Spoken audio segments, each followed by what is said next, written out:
Hi, ഇന്നത്തെ നമ്മുടെ video ഒരു മലബാർ സ്റ്റൈലിലുള്ള അടിപൊളി മീൻ കറിയാണ്. ഉണ്ടാക്കിയെടുക്കാനും വളരെ എളുപ്പമാണ്. എന്നാൽ ചോറിൻ്റെ കൂടെയും അതുപോലെ ചപ്പാത്തിയുടെ കൂടെയൊക്കെ നല്ല അടിപൊളി കോമ്പിനേഷനാണ്. ഈസി ആയിട്ട് തന്നെ ഉണ്ടാക്കിയെടുക്കുകയും ചെയ്യാം. അപ്പോൾ ഇത് ഉണ്ടാക്കാൻ വേണ്ടിയിട്ട് ഞാനൊരു മൺചട്ടി അടുപ്പത്ത് വെച്ചിട്ടുണ്ട്. ഇതിലേക്ക് നമ്മൾ 2 ടേബിൾ സ്പൂൺ വെളിച്ചെണ്ണയാണ് ഒഴിച്ചു കൊടുക്കുന്നത്. വെളിച്ചെണ്ണ തന്നെ വേണം, അപ്പോഴേ കറക്റ്റ് ടേസ്റ്റ് കിട്ടുള്ളൂ നമുക്ക്. വെളിച്ചെണ്ണ നന്നായി ചൂടായി വരുമ്പോൾ ഒരു 1/4 ടീസ്പൂൺ ഉലുവ ഇട്ട് കൊടുക്കുന്നുണ്ട്. ചില ആൾക്കാർക്ക് ഉലുവ ഇഷ്ടമുണ്ടാവില്ല, അങ്ങനെയെങ്കിൽ ഇട്ട് കൊടുക്കണ്ട. പക്ഷേ ഇതിൻ്റെ ശരിയായൊരു മെത്തേഡ് ഉലുവ ഇട്ട് കൊടുക്കുന്നതാണ്. ഉലുവ ഒന്ന് മൂത്ത് വരുമ്പോൾ നമ്മൾ ഒരു 2 ഇഞ്ച് നീളത്തിലുള്ള ഇഞ്ചി ഇതുപോലെ കട്ട് ചെയ്തിട്ട് ഇട്ട് കൊടുക്കുക. എങ്ങനെ കട്ട് ചെയ്താലും കുഴപ്പമൊന്നുമില്ല, ഞാനിപ്പോൾ ഇങ്ങനെയാണ് ചെയ്തതെന്നേ ഉള്ളൂ. ഇഞ്ചി ഒന്ന് ചെറുതായിട്ട് മൂത്ത് വരട്ടെ.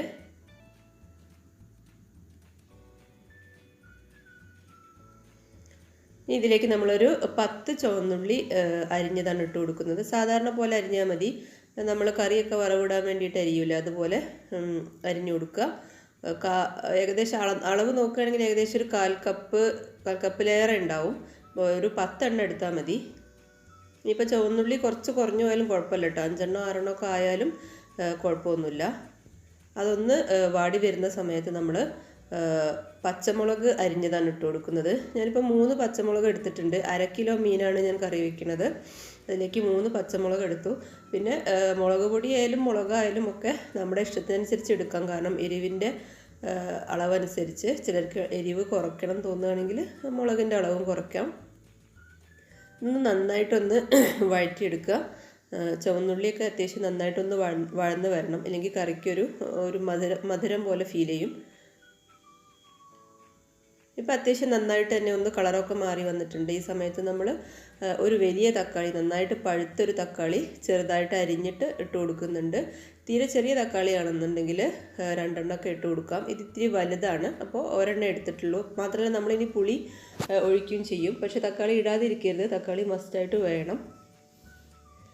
ഇനി ഒന്ന് അടച്ച് വെച്ചിട്ട് വേണം കുറച്ച് സമയം നമ്മളിത് വേവിക്കാൻ. കാരണം തക്കാളി നന്നായിട്ട് വെന്ത് കുഴഞ്ഞ് വരണം. അപ്പോൾ അതിന് വേണ്ടിയിട്ട് ഒരു 5 മിനിറ്റ് ഒന്ന് ലോ ഫ്ലെയിമിൽ അടച്ച് വെക്കുക. ഇത് തുറന്ന് നോക്കുമ്പോൾ അത്യാവശ്യം തക്കാളിയൊക്കെ നന്നായിട്ട് വാടി വന്നിട്ടുണ്ട്.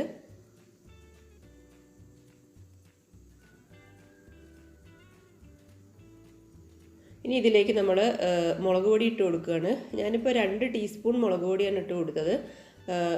കാശ്മീരി മുളക് പൊടിയും അതുപോലെ സാധാ മുളക് പൊടിയും കൂടിയും മിക്സ് ചെയ്തതാണ് 2 ടീസ്പൂൺ ഇട്ട് കൊടുത്തത്. അപ്പോൾ നമുക്ക് അതൊക്കെ നിങ്ങളുടെ ഇഷ്ടം പോലെ ചെയ്യാം കേട്ടോ. സാധാ മുളക് പൊടിയാണെങ്കിൽ എരിവ് കൂടുതലുണ്ടാവും, അപ്പോൾ ഒരു 1.5 ടീസ്പൂൺ ആക്കിയാൽ മതി. ഞാനിപ്പോൾ ഇത് രണ്ടും കൂടി മിക്സ് ചെയ്ത് പൊടിച്ചതാണ്.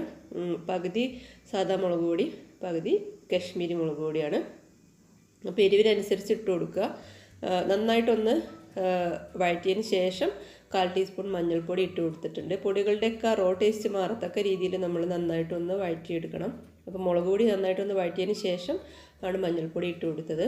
ഇനി ഇതിലേക്ക് ഒരു നെല്ലിക്ക വലുപ്പത്തിൽ പുളി പിഴിഞ്ഞ് ഒഴിക്കുന്നുണ്ട്. നെല്ലിക്ക വലുപ്പത്തിലുള്ള പുളി വെള്ളത്തിലിട്ടതിന് ശേഷം നന്നായിട്ട് പിഴിഞ്ഞ് അതിൻ്റെ ആ ഒരു കുരുന്തെല്ലാം കളഞ്ഞതിന് ശേഷം ഒഴിച്ചു കൊടുക്കുക. ഇനി നന്നായിട്ടൊന്ന് മിക്സ് ചെയ്യുക. ഇതിലേക്കുള്ള മീൻ കറിയിലേക്കുള്ള ഉപ്പ് ഇട്ട് കൊടുക്കുക. നമ്മൾ 1/2 കിലോ മീനാണ് കറി വെക്കുന്നത്, അപ്പോൾ അതിനനുസരിച്ചുള്ള ഉപ്പ് ഇട്ട് കൊടുക്കാം. ശേഷം മീൻ ഇട്ട് കൊടുക്കുകയാണ്. ഞാനിപ്പോൾ അയലയാണ് എടുത്തിട്ടുള്ളത്. ഏത് മീനായാലും കുഴപ്പമൊന്നുമില്ല, ഞാനിപ്പോൾ അയല എടുത്തു എന്നേ ഉള്ളൂ. ടോട്ടൽ 1/2 കിലോ മീൻ ആണ് വാങ്ങിയത്. പക്ഷേ കഴുകി വൃത്തിയാക്കിയൊക്കെ വരുമ്പോൾ കുറച്ച് കുറയുമല്ലോ, തലയൊക്കെ കളഞ്ഞെടുത്ത് വരുമ്പോൾ കുറച്ച് കുറയും. നമ്മൾ അടച്ച് വെച്ചിട്ട് ഒരു 2 മിനിറ്റ് ഒന്ന് തിളപ്പിച്ചു. മീൻ കഷ്ണങ്ങളുള്ളതുകൊണ്ട് തന്നെ ഇളക്കുമ്പോൾ നന്നായിട്ട് സൂക്ഷിക്കണം, പെട്ടെന്ന് തന്നെ പൊടിഞ്ഞു പോകാനുള്ള സാധ്യതയുണ്ട്. മീൻ കഷ്ണങ്ങൾ ഒരു 2 മിനിറ്റ് അടച്ച് വെച്ചിട്ട് ഇതപ്പോൾ തുറന്ന് വെച്ച് ഞാൻ വീണ്ടും ഒരു 2-3 മിനിറ്റ് ഇങ്ങനെ വെച്ചോടുകൂടി തന്നെ മീനൊക്കെ ഏകദേശം വേവായിട്ടുണ്ട്. ഇനി നമ്മളിതിലേക്ക് തേങ്ങ അരച്ചൊഴിക്കണം. തേങ്ങ അരയ്ക്കുന്നതാണ് ഈ കറിയുടെ ഒരു പ്രത്യേകത. ഏറ്റവും ശ്രദ്ധിക്കേണ്ടത് തേങ്ങ നന്നായിട്ട് തന്നെ അരയണം. നമ്മൾ കറി കൂട്ടുന്ന സമയത്ത് നമുക്ക് തേങ്ങ അരച്ച കറി പോലെയല്ല, തേങ്ങാപ്പാൽ ഒഴിച്ച കറി പോലെ തോന്നണം. അത്രയ്ക്ക് നല്ല പേസ്റ്റായിട്ട് നല്ല മഷി പോലെ അരഞ്ഞിരിക്കണം. ഞാൻ ഒരു മുറി തേങ്ങയാണ് എടുത്തിട്ടുള്ളത്. അപ്പോൾ നന്നായിട്ട് അരച്ച തേങ്ങ, വേറെ ഒന്നും ചേർക്കണ്ട, വെറുതെ തേങ്ങ മാത്രം അരച്ചാൽ മതി, ഉള്ളിയൊന്നും ചേർക്കേണ്ട ആവശ്യമില്ല. നന്നായിട്ട് അരച്ച തേങ്ങ കറിയിലേക്ക് ഇട്ട് കൊടുത്തു. ആവശ്യത്തിനുള്ള വെള്ളം ഒഴിച്ചു കൊടുക്കുക. അതായത് കറി എത്ര ഗ്രേവി വേണം എന്നുള്ളതിനനുസരിച്ച് ഒഴിച്ചു കൊടുക്കുക.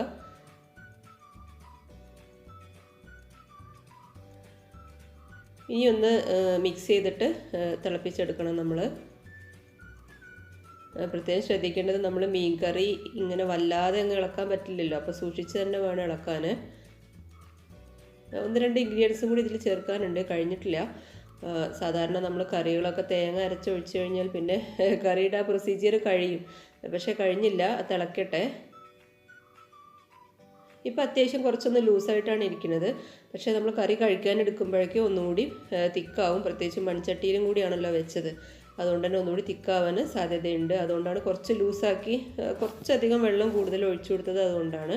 ഇപ്പോൾ ഇത് നന്നായിട്ട് തിളച്ച് കളറൊക്കെ ഒന്ന് മാറി വന്നിട്ടുണ്ട്. ഈ സമയത്ത് നമ്മളൊരു 1/2 ടീസ്പൂൺ കുരുമുളക് പൊടി ഇട്ട് കൊടുക്കുന്നുണ്ട്. അതുപോലെ 1/2 ടീസ്പൂൺ പെരുംജീരകം പൊടിച്ചതും ഇട്ട് കൊടുക്കുന്നുണ്ട്.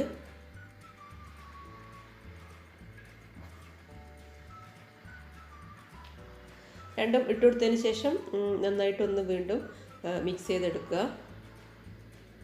തിളച്ച് വന്നു കഴിഞ്ഞാൽ പിന്നെ അങ്ങനെ ഹൈ ഫ്ലെയിമിലൊന്നും ഇടേണ്ട ആവശ്യമില്ല.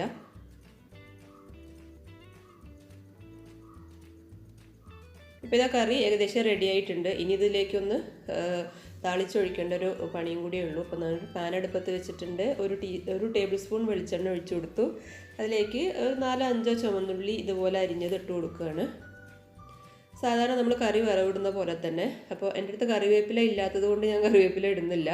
കറിയിലും അതുപോലെ തന്നെ നമ്മൾ ഇഞ്ചിയൊക്കെ ഇട്ട് കൊടുക്കുന്ന സമയത്ത് കറിവേപ്പില ഇട്ട് കൊടുക്കണം. പക്ഷേ എൻ്റെ അടുത്ത് ഇല്ലാത്തതുകൊണ്ടാണ് ഇടാതിരുന്നത്.